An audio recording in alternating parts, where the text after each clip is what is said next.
beneficiary of the coalition politics and was a minister. When you accept the coalition politics, defection in groups, how can you say it's not justified? After all, in democracy, number. Sir, I don't feel that what is happening today is democracy. It is disarray. Democracy does not mean do anything that you want. Just one second. If individuals can be barred from defecting, why can it not be that if a political party changes its affiliation from supporting or not supporting the coalition, that no member from that can become a minister? Simple thing. After all, in the original proposals of Mr. Jayaprakash Narayan and others, it was that if I change my allegiance in a political party, I must resign my seat and seek fresh re-election. And that I should not be given a ministerial or other post. There can be occasions when your conscience violates this, violates what your party is doing, rebels against what the party is doing. No problem. But then I must be prepared to suffer the consequences of that.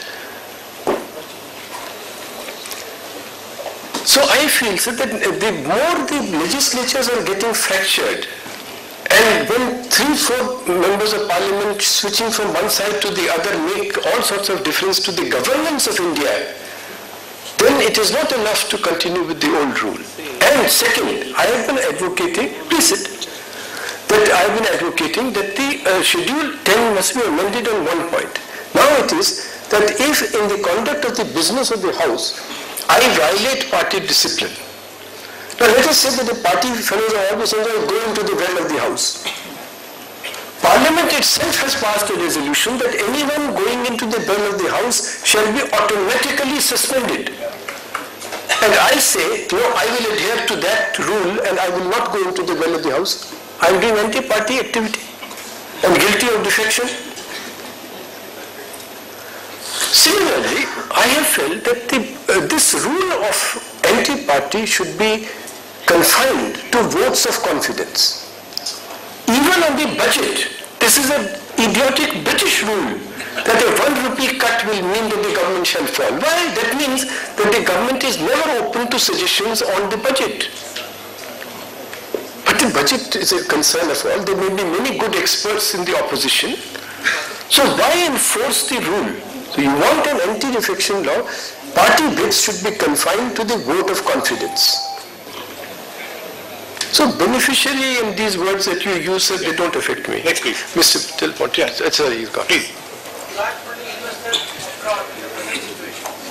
Is it possible to bring back black money? Sir, actually that depends on the strength of India.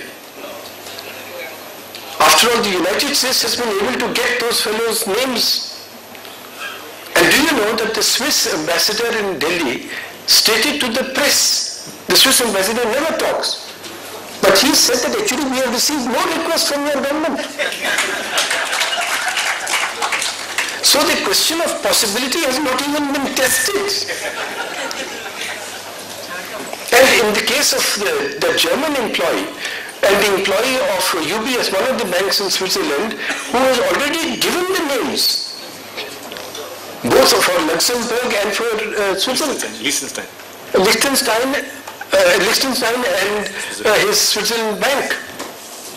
Those names have been given to the government of India. Government says no. The same thing happened on Bofors.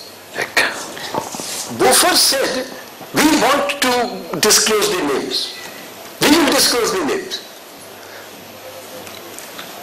If I may, with great respect say, on the legal advice of the then Attorney General, Mr. Parasaran,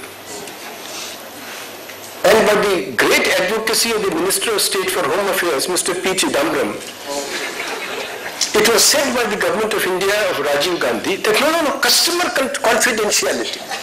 The principle of customer confidentiality, therefore the names cannot be given. Arey Baba, that fellow who signed the agreement says he is willing to give the names. You say you are trying to get the names, so why can't you get? Where is this customer confidentiality? But on that basis, it was clear that they will not give the names, and that is how Arun Singh, the then Minister of State for Defence and Rajiv Gandhi's close friend, resigned. So these kinds of, sir, the problem is not, see, Mr. Jagmohan rightly says that the problem of Kashmir is not in Srinagar. The problem is not even in Islamabad. The problem is in Delhi. The problem of Bangladeshi infiltration is not in Guwahati. It is not even in Dhaka. It is in Delhi. The problem of secret money is not in Liechtenstein. It is not in Zurich. It is in Delhi. I'll ask him first. You can ask next. Please. Going forward, what is your hope that judicial activism will not only address the symptoms but cure the disease? So the disease is to be cured by all of us together. We cannot expect one limb alone to do it. And the judiciary can't make the common people of India honest. It can't go after every dishonest person. If the lawyers continue to take long in the arguments and go on insisting on adjournments, then the judges would find it difficult to even do that simple reform. So all of us have to take together, to do it together. Yes, please. What's the prescription for the judges not committed judges to the parking power, but they are committed to the judiciary? Sir, the question is, the judges should not be committed to the party in power, but to their duty as judges. So there are many cures. The most important cure is the scrutiny of their judgments. That is the best cure.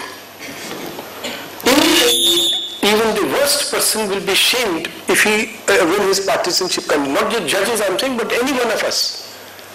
So sunlight is the best disinfectant. That does not mean attributing motives to the judges. It means analysis of what the judgment is. Second, I personally feel that the whole notion that of giving post-retirement jobs, it is one of the things that is killing independence. People start looking for.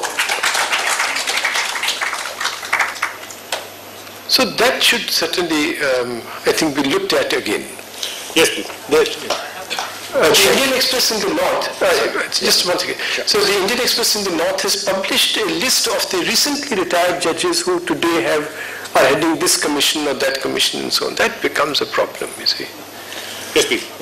No, if you permit me one more sentence. This is the reason, so just one sentence. The reason we have got here, in which you have today not have a political, you have no leadership in any political party, is because everybody in politics looks for 5 criteria in a person before appointing and selecting him. He should be an inconsequential person. So he should depend entirely on your patronage. He should be a weak man, or he should be a henchman, or he should be a compromised man. His relatives involved in a murder case. So he is vulnerable. And finally, he should be a salivating man, looking for his next job. That is why you have a situation, you look at our last president, fulfilled all the criteria. And selected only for that reason. And when you do this on one institution after another, one political party after any political party, then as Dr. P. Indrasan says, it's Indrasan's law. Second-rate persons select third-rate persons. And you do this for 30 years and you get here. But the result in the end is that you have no leadership. So that has already affected politics. They then determine the tenure of the civil service.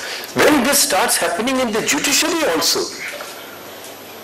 when people start salivating for the next job, then it will be very difficult to maintain independence and maintain the impression of independence also.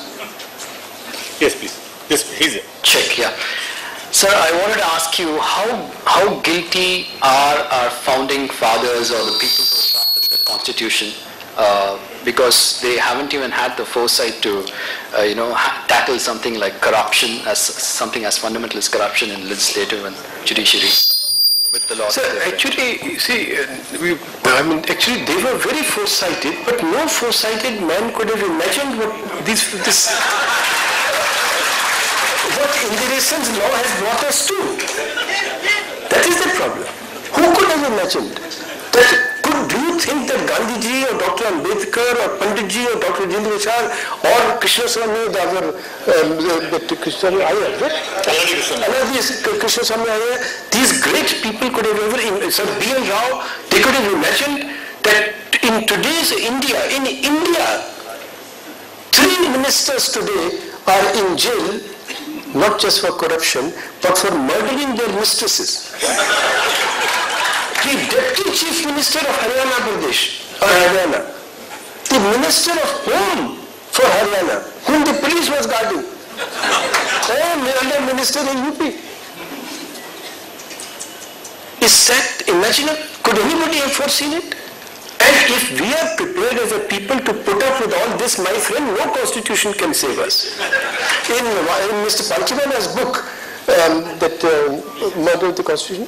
Defaced and defiled. The Constitution defaced and defiled. He has the quotation which Mr. Sinha, the temporary president of the Constitutional Assembly, read, the Justice Stories. Yes, Stories. Stories case that there is actually, we have given ourselves a very good Constitution, but there is no substitute for character. And the best constitutions can be ruined by just bad conduct. Sir, I'd like to give the chance to the lady, one lady. Please go ahead, we can hear you. Yes, go ahead. Go ahead. Well, no, we're talking about journalists, and even the fourth estate is quite powerful, but how bold are they to expose truth without getting any protection? They all know what is the truth, but they're quite hesitant about exposing people who are who are not straightforward or who are corrupt and who are into all kinds of unlawful deeds for the country. You will have to invite me a third time for the Palkhivala Foundation to speak about the journalists, because I do feel that they are a part of the problem and not a part of the solution. And partly, I don't think that the real problem is physical insecurity. Very few journalists have been, assaulted physically. Even one is very bad. It's impermissible. But physical threats are not there. It is sort of the silver bullet which works much better. And that is what the journalists have to avoid, this incestuous relationship with the subjects about whom they have to write. Ramnathji used to tell us, Mr. Ramnath Goenka, sir, I'll come to you. Mr. Ramnath Goenka used to tell us there are 4 entities. You should neither be too near them nor too far. Water. If you are too far, you will die of thirst. If you are too near, you may drown. Fire. If you are too far, you can't cook. If you are too near, burn. Then he used to say something which probably he did not believe in, but third was women. Not too far, not too close. But fourth, rulers. And rulers does not mean just persons in office. Rulers means those who control at that time, maybe the local mafia people. We are too close to many of them. That is the problem, not fear, but temptation. I don't, the journalists are like, I am one of them. So please don't think that the phrase I am using calls them dogs or anything. Nothing. But there is a Zulu proverb which we should always remember. And that is, a dog with a bone in his mouth can't bark.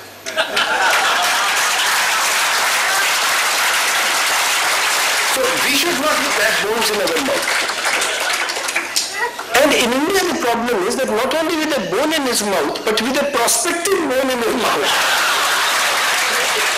Therefore, post-retirement jobs, no. Thank you. Yeah. No, just one gentleman. I'll just take him first, then you, and then you. Yeah, please. Please do. Sure. I think next time we'll have a Palkhivala Memorial question answer session.